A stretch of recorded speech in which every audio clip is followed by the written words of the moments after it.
Hello students, this is Mohit Tyagi. Welcome to Hunar education. और आज हम बात करेंगे empirical formula and molecular formula के बारे में। तो चलिए स्टार्ट करते हैं। तो पहले हम मॉलिक्यूलर फॉर्मूला को जानेंगे। अब मॉलिक्यूलर फॉर्मूला क्या होता है? मॉलिक्यूलर फॉर्मूला एक ऐसा फॉर्मूला होता है किसी भी मॉलिक्यूल का जिसके अंदर उस मॉलिक्यूल में जितने भी अलग अलग टाइप के एटम्स मौजूद हैं उनका नंबर प्रेजेंट हो या डिफाइन हो। एक एग्जांपल लेते हैं, जैसे C6H6। अब C6H6 आपका बेंजीन मॉलिक्यूल का फॉर्मूला होता है, तो बेंजीन का मॉलिक्यूलर फॉर्मूला होता है। तो अब यहाँ पे आप ये बता सकते हो कि 6 कार्बन एटम जब 6 हाइड्रोजन एटम से कंबाइन करते हैं तब जाके एक बेंजीन का मॉलिक्यूल बनता है। तो बेंजीन के मॉलिक्यूल के अंदर 6 कार्बन एटम मौजूद होते हैं, 6 हाइड्रोजन एटम मौजूद होते हैं। तो ऐसा फॉर्मूला कहलाया आपका मॉलिक्यूलर फॉर्मूला। तो ये है मॉलिक्यूलर फॉर्मूला ऑफ बेंजीन। लेकिन अगर मैं इनके अलग अलग टाइप के एलिमेंट्स का रेशियो निकाल दूं, simplest whole number ratio, example लेते हैं इसी में, जैसे बेंजीन में ही कार्बन और हाइड्रोजन हैं। कार्बन और हाइड्रोजन के कार्बन कितने मौजूद हैं? 6। हाइड्रोजन कितने मौजूद हैं? 6। अब मैं अगर इनका रेशियो निकाल दूं तो वी गेट 1:1। तो इसका मतलब सिंपलेस्ट होल नंबर रेशियो क्या आया? कार्बन भी 1 आया और हाइड्रोजन भी 1 आया। तो ये जो फॉर्मूला निकल के आया, जो सिंपलेस्ट होल नंबर रेशियो होता है एटम्स का जो किसी कंपाउंड या मॉलिक्यूल में प्रेजेंट होते हैं, तो इसे हम कहते हैं एम्पिरिकल फॉर्मूला। तो ये आपका हुआ empirical formula of benzene is CH, whereas molecular formula of benzene is C6H6। तो अब सिंपल सी भाषा में अगर कहूं तो मॉलिक्यूलर फॉर्मूला आपका एक्चुअल डाटा देता है कि कितने अलग अलग टाइप के एटम्स मौजूद हैं एक मॉलिक्यूल में, whereas empirical formula gives us only the simplest form of that molecular formula, which is obtained by dividing the different number of atoms present in a molecule। तो simplest whole number ratio atoms का जो होता है वो आपका empirical formula होता है, और जो एक्चुअल डाटा होता है वो मॉलिक्यूलर फॉर्मूला होता है। आप देख सकते हैं, जैसे डेफिनेशन की अगर मैं बात करूं तो empirical formula is the simplest whole number ratio of atoms present in a compound, whereas molecular formula is the number of each type of atoms present in a molecule। तो अब यहाँ पर जनरली ये पूरा का पूरा टॉपिक आपका numerical based है। तो इस पे न्यूमेरिकल आता है कि एम्पिरिकल फॉर्मूला को कैसे फाइंड आउट किया जाए और मॉलिक्यूलर फॉर्मूला को कैसे फाइंड आउट किया जाए।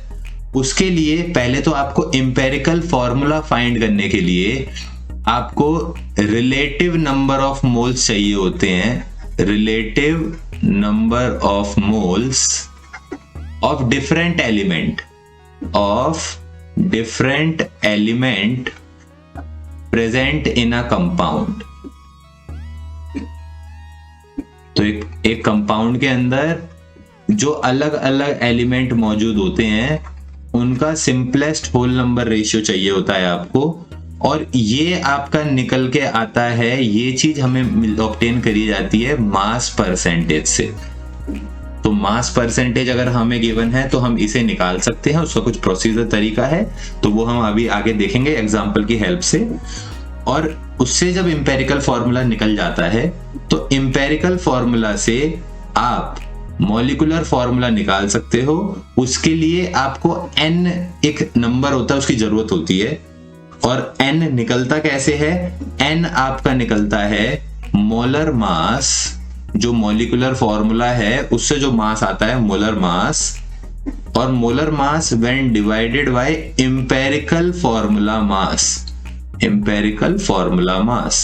तो मतलब एम्पिरिकल फॉर्मूला से जो आप मास निकालोगे उसको उससे डिवाइड करना है किस चीज को, मोलर मास को, तो उससे n निकल के आता है। और जब हम n को मल्टीप्लाई कर देते हैं एम्पेरिकल फॉर्मूला में तो हमारा मॉलिक्यूलर फॉर्मूला निकल के आ जाता है।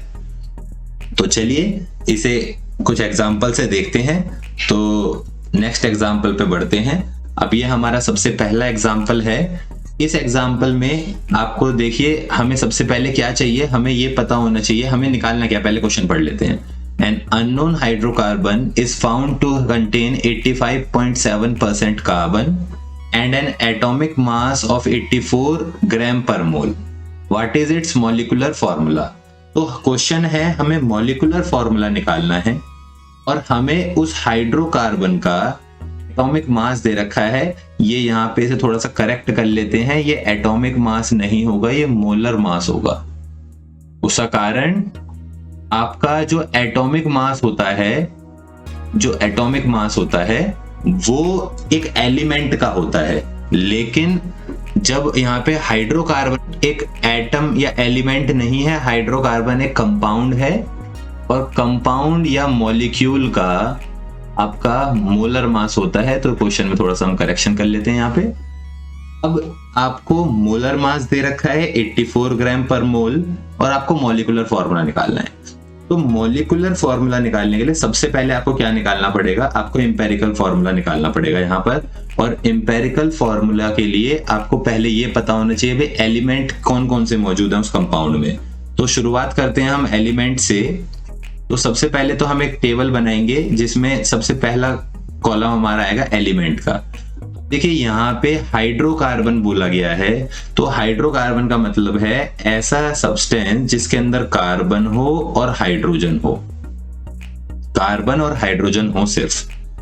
अब एलिमेंट तो हमें पता चल गया कि आपके हाइड्रोकार्बन के अंदर कार्बन और हाइड्रोजन प्रेजेंट है, बट नेक्स्ट क्वेश्चन आता है कितना कितना अमाउंट में मौजूद है, हमें उनका अमाउंट भी तो चाहिए। तो दूसरी चीज आती है हमें उनका गिवन मास कितना दे रखा है, मास कितना गिवन है उनका, तो ये आपको पता होना चाहिए। अब देखिए इसका एक सीधा सा तरीका है, आपको मास परसेंटेज दे रखा है 85.7% कार्बन।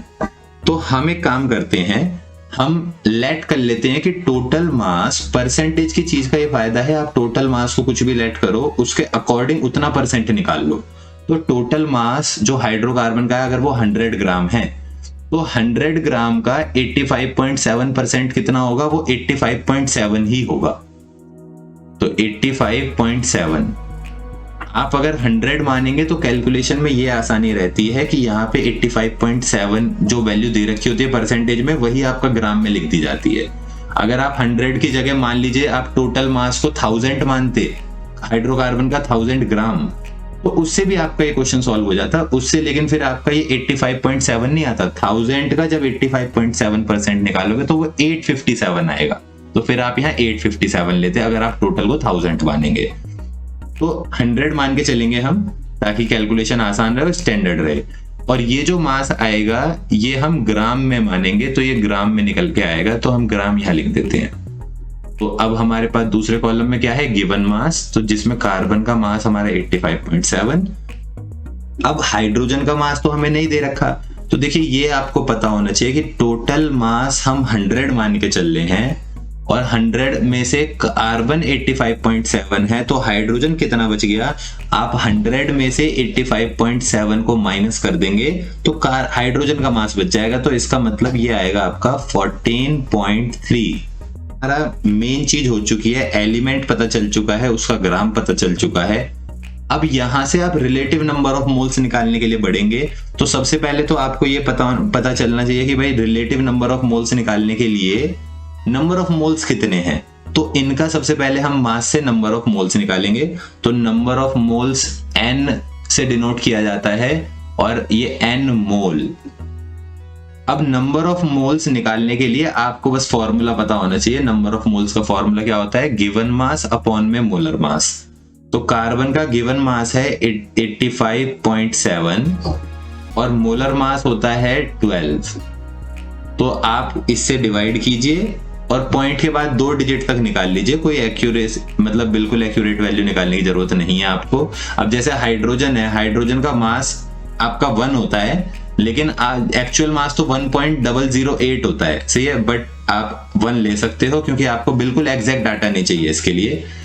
तो पॉइंट के बाद 2 डिजिट तक मैं सजेस्ट करूंगा कि आप नंबर ऑफ मोल्स को निकालें। तो 85.7 को जब 12 से हम डिवाइड करेंगे तो ये आएगा आपका 7.14, और उसके बाद जब 14.3 को 1 से डिवाइड करेंगे जो कि हाइड्रोजन का मोलर मास है, या एटॉमिक एलिमेंट के केस में मोलर मास और एटॉमिक मास सेम ही होता है, बस ग्राम में जब एटॉमिक मास को लिखते हैं तो वही मोलर मास होता है। तो ये 14.3 ही आएगा। तो ये हो गया आपका number of moles. Number of moles के बाद आता है रिलेटिव नंबर ऑफ मोल्स, जो चीज हमें चाहिए होती है क्या निकालने के लिए, एम्पेरिकल फॉर्मूला। तो रिलेटिव नंबर ऑफ मोल्स, तो रिलेटिव नंबर ऑफ मोल्स कैसे निकलेगा?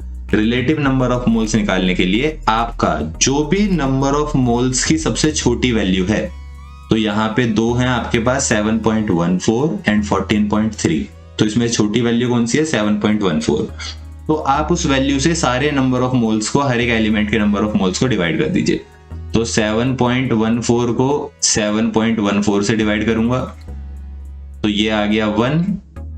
अब ये वैल्यू आपको पॉइंट के बाद एक ही डिजिट चलेगा, रिलेटिव नंबर ऑफ मोल्स, और अगर पॉइंट में आ रही है तो, और ये अप्रोक्सीमेट वैल्यू भी चल जाएगी, सही है, राउंड ऑफ करके भी आप लिख सकते हो। जैसे 14.3, तो ये आ गया 14.3। अब 14.3 को अगर मैं 7.14 से डिवाइड करूंगा, जो भी नंबर ऑफ मोल्स की सबसे छोटी वैल्यू है उससे सबको डिवाइड करना है, तो ये हमारा आएगा अप्रोक्सीमेटली, अगर मैं लिखूं तो ये देखिए, वैसे पूरा पूरा तो नहीं कट रहा, लेकिन ये आपका 7 2 14 अप्रोक्सीमेट 2.00 समथिंग आएगा। तो 2.00 को आप अप्रोक्सीमेट 2 लिख सकते हैं, ठीक है। 2.00 को आप ऑलमोस्ट 2 ही लिख सकते हैं, तो या इसे तो आप इक्वल टू भी लगा देंगे तो भी चलेगा। तो आपका ये जो number of relative number of moles है, ये आपको चाहिए होता है।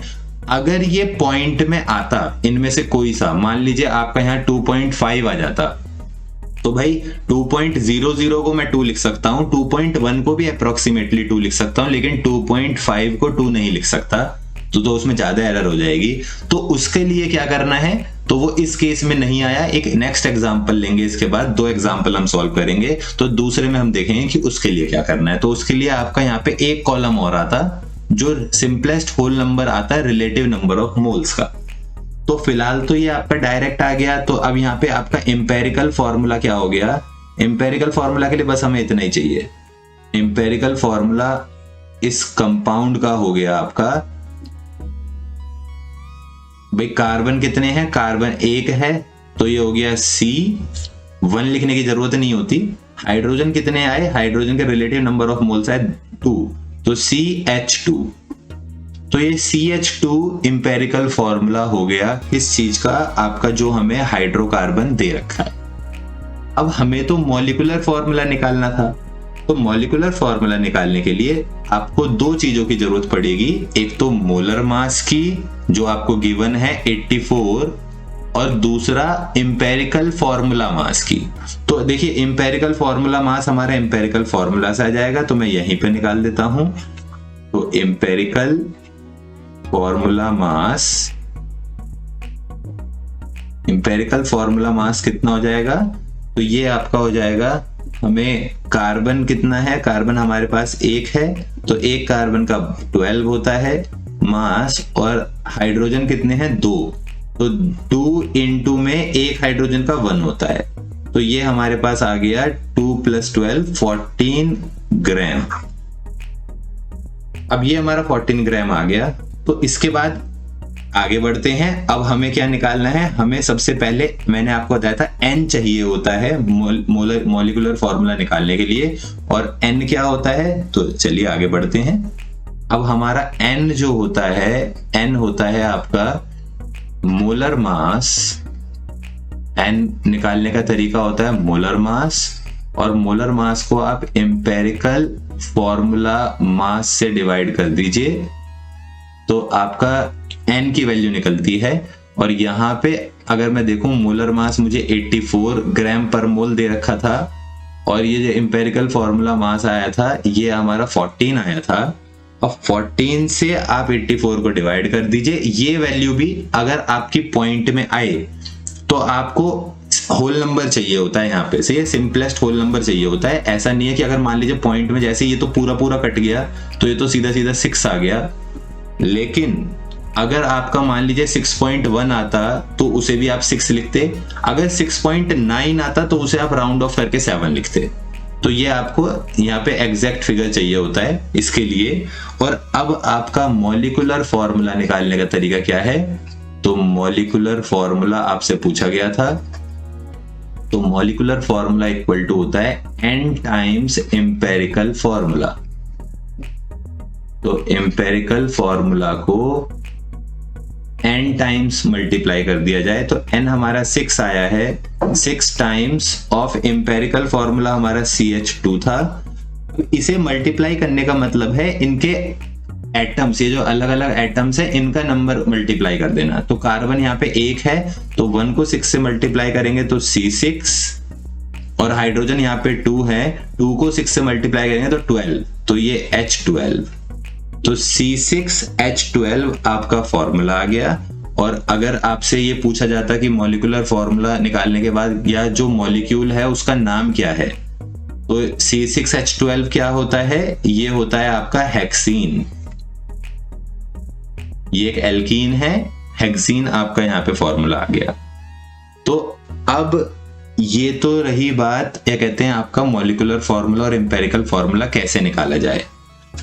अब इसी चीज को रिवाइज करते हैं और एक और एग्जांपल लेते हैं, क्योंकि पूरा का पूरा न्यूमेरिकल है, एक बारी में कई बार क्लियर नहीं होता, तो एक और एग्जांपल ले लेते हैं। तो चलिए नेक्स्ट एग्जांपल की तरफ बढ़ते हैं। तो यहां पर हमारा नेक्स्ट एग्जांपल आ गया। नेक्स्ट एग्जांपल में पहले पढ़ते हैं, सबसे शुरुआत वहीं से करेंगे, क्या क्या हमें निकालना है पहले तो और क्या क्या गिवन है। A piece of iron ore is found to contain a compound containing 72.3% iron and 27.7% oxygen. तो एक आयरन ओर है जिसके अंदर 2 एलिमेंट आपको दे रखे हैं। एंड में देख सकते हैं आप, यहाँ पे आपको मॉलिक्यूलर फॉर्मूला निकालना है, उसके लिए एम्पेरिकल फॉर्मूला आपको चाहिएगा ही। तो सबसे पहले एलिमेंट लिखेंगे हम। एलिमेंट आपके कौन कौन से हैं, एक आयरन है और आयरन ओर में दूसरा क्या है, ऑक्सीजन है। आयरन Fe होता है, ऑक्सीजन O होता है। उसके बाद आपको इनका गिवन मास चाहिए। गिवन मास किस चीज में, ग्राम में, और वो मैंने आपको बताया किस चीज से निकलेगा, आपका निकलेगा जो भी आपको परसेंटेज में उनकी वैल्यू दे रखी हो, क्योंकि हम टोटल को 100 ग्राम मान के चलेंगे। तो अब यहां पर आयरन का आपको मास दे रखा है 72.3%, तो ये 72.3 ग्राम आयरन हो गया। और 100 का ऑक्सीजन दे रखा है 27.7। तो देखिए पहले वाले में आपको हाइड्रोजन नहीं दे रखा था, तो आपने 100 में से माइनस करके निकाल लिया था। तो आप चाहते तो ऐसे भी निकाल लेते, बट इसमें डायरेक्ट दे रखा है 27.7%। तो इसके बाद नंबर ऑफ मोल्स निकालना है आपको, n निकालना है, वो भी मोल में, तो n मोल में ही आता है। अब उसका तरीका क्या है, उसका तरीका मैंने आपको बताया कि given mass upon molar mass. तो यहाँ पे एलिमेंट, तो आयरन का मोलर नंबर ऑफ मोल्स कैसे निकालते हैं, given mass upon molar mass. Iron का मोलर मास कितना होता है, जो उसका एटॉमिक मास होता है ग्राम में, विच इज 56। तो 72.3 को डिवाइड करेंगे 56 से, और ऐसे ही इधर डिवाइड करेंगे 27.7 को ऑक्सीजन के मास से। ऑक्सीजन का मास 16 होता है। तो अब ये वैल्यू आपको मैंने बताया, नंबर ऑफ मोल्स को सजेस्ट करूंगा हमेशा मैं पॉइंट के बाद 2 डिजिट तक निकालें। तो ये आपका आता है 1.29, और जब आप इसे निकालेंगे 27.7 को 16, जब आप 27.7 को 16 से डिवाइड करेंगे तो ये आएगा आपका 1.73। अब ये हमारा आ गया number of moles. Number of moles के बाद फिर से वही चीज, रिलेटिव नंबर ऑफ मोल्स हम निकालेंगे। और रिलेटिव नंबर ऑफ मोल्स निकालने का तरीका क्या है कि आपकी नंबर ऑफ मोल्स में से जो भी छोटी वैल्यू है उसे डिवाइड करें, उससे डिवाइड करें हर वैल्यू को। तो 1.29 ही छोटा है, तो 1.29 को 1.29 से डिवाइड करेंगे तो ये तो हमारा डायरेक्ट 1 आ जाएगा, और 1.73 को 1.29 से डिवाइड करेंगे। रिलेटिव नंबर ऑफ मोल्स को हमेशा आप पॉइंट के बाद एक ही डिजिट तक निकालिए, तो वो आपके लिए फायदेमंद रहेगा। तो यहां पर जब हम डिवाइड करेंगे तो ये आएगा 1.3। अब देखिए इसमें प्रॉब्लम है, आप अगर 1.2 तक आए, मान लीजिए 1.1 आए तो उसे 1 लिख सकते हैं, 1.2 आए तो उसे 1 लिख सकते हैं, लेकिन 3 से अगर 1.3 आ जाए तो 1.3 को 1 नहीं लिखना राउंड ऑफ करके, एरर उसमें ज्यादा आ जाएगी। तो अब इसे क्या किया जाए, तो 1.3, 1.4 पॉइंट के बाद अगर 3, 4, 5, 6, 7 और 8 तक, अगर 7 तक अगर ये आ जाए पॉइंट के बाद 3 से 7 तक, तो उन्हें आप राउंड ऑफ ना करें। और उन्हें क्या करना है, अब उसके लिए आप नेक्स्ट कॉलम, अब रिलेटिव नंबर ऑफ मोल्स का आपको सिंपलेस्ट रेशियो चाहिए, तो यहाँ पे हम लिखेंगे लास्ट कॉलम इसमें ऐड आएगा जो पिछले वाले एग्जांपल में नहीं था। तो simple whole number, whole relative number of moles, तो आप हम यहाँ पे लिखते हैं simple whole number of relative moles. तो अब इसका हमें सिंपलेस्ट नंबर चाहिए, तो उसका तरीका यह है कि आप जो पॉइंट वाली वैल्यू आए, उस पॉइंट वाली वैल्यू को, अगर मान लीजिए एक से ज्यादा पॉइंट की वैल्यू आती है, भाई मान लीजिए यहाँ पे आयरन ऑक्सीजन के अलावा कुछ और भी होता और वो भी पॉइंट में आ रहा होता, तो पॉइंट वाली वैल्यूज को, हर वैल्यू को आप किसी ऐसे नंबर से मल्टीप्लाई करना है ताकि वो अप्रोक्सीमेटली एक होल नंबर आ जाए, तो नॉर्मल काउंटेबल नंबर आ जाए। तो 1 तो पहले से 1 है तो इसे तो कोई जरूरत नहीं है, लेकिन इन्हें किससे मल्टीप्लाई किया जाए, तो क्वेश्चन ये है। तो ये आप चेक करके देख सकते हैं, जैसे 1.3 को अगर आप मान लीजिए भाई 1.3 को 2 से डिवाइड करेंगे तो ये 2.6 आएगा, लेकिन 2.6 तो खुद आपका होल नंबर नहीं है ना, आप इसे अप्रोक्सीमेट लगा सकते हो, इसमें अप्रोक्सीमेशन, तो 2 से मल्टीप्लाई हम नहीं करेंगे। उसके बाद अगर 1.3 को आप अगर 3 से मल्टीप्लाई करेंगे तो 3 से मतलब ये सिंपल नंबर से मल्टीप्लाई होगा, या तो आपका 2, 3 या 4, इससे ज्यादा नहीं बढ़ता है। तो आपका यहाँ 1.3 इंटू 3 करेंगे तो ये आपका आ जाएगा 1.3 को जब 3 से इंटू करेंगे तो ये आएगा 3.9। अब 3.9 चलेगा, 3.9 को आप अप्रोक्सीमेट 4 मान सकते हो। तो अब मैं क्या करूंगा, इन्हें मुझे किससे मल्टीप्लाई करना है, इन्हें मुझे 3 से मल्टीप्लाई करना है। अब वो 3 से मल्टीप्लाई करने के लिए वो एक में मल्टीप्लाई नहीं होगा, वो सब में होगा, तो इसे भी 3 से मल्टीप्लाई कर देते हैं, 1 इंटू 3 तो ये भी 3 आ जाएगा, और 1.3 इंटू 3 तो ये 3.9 आता है, लेकिन आप इसे अप्रोक्सीमेटली 4 लिख सकते हैं, इतना आपका चलेगा। तो हमें ये सिंपलेस्ट होल नंबर रेशियो चाहिए होता है रिलेटिव नंबर ऑफ मोल्स का। तो आपका एक बार ये आ जाए तो फिर तो आपका एम्पेरिकल फॉर्मूला कितना हो गया, एम्पेरिकल फॉर्मूला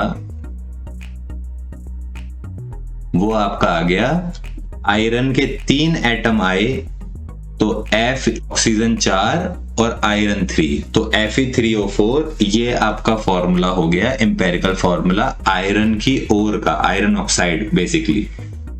तो अब आपको तो मॉलिक्यूलर फॉर्मूला निकालना था फिर से वही, लेकिन मॉलिक्यूलर फॉर्मूला निकालने के लिए आपको क्या चाहिए होता है, आपको चाहिए होता है मॉलिक्यूलर फॉर्मूला निकालने के लिए एम्पेरिकल फॉर्मूला मास और मोलर मास।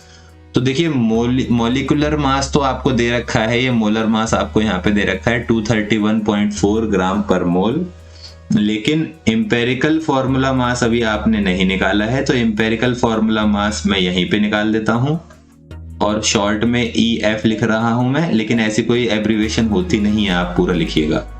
तो एम्पेरिकल फॉर्मूला मास कितना आ गया,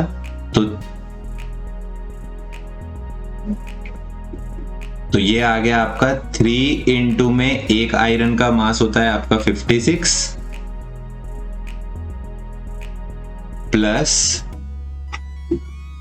4 इंटू में एक ऑक्सीजन का होता है 16।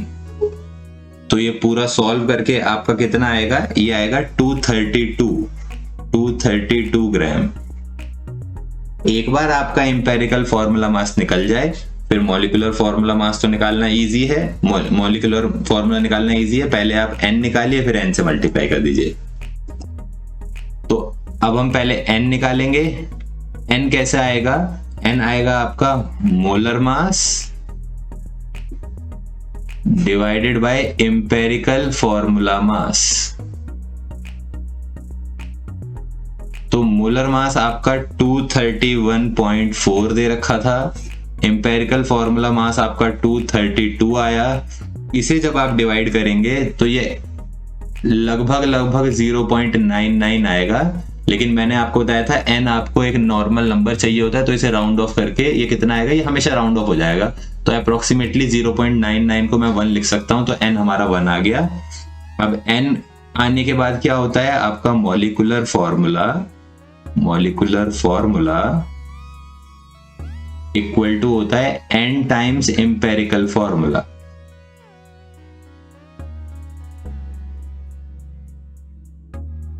तो n है आपका 1 और एम्पेरिकल फॉर्मूला जो आपका निकल के आया था वो आया था Fe3O4, और 1 से जब मल्टीप्लाई करेंगे तो Fe3O4 ही आएगा।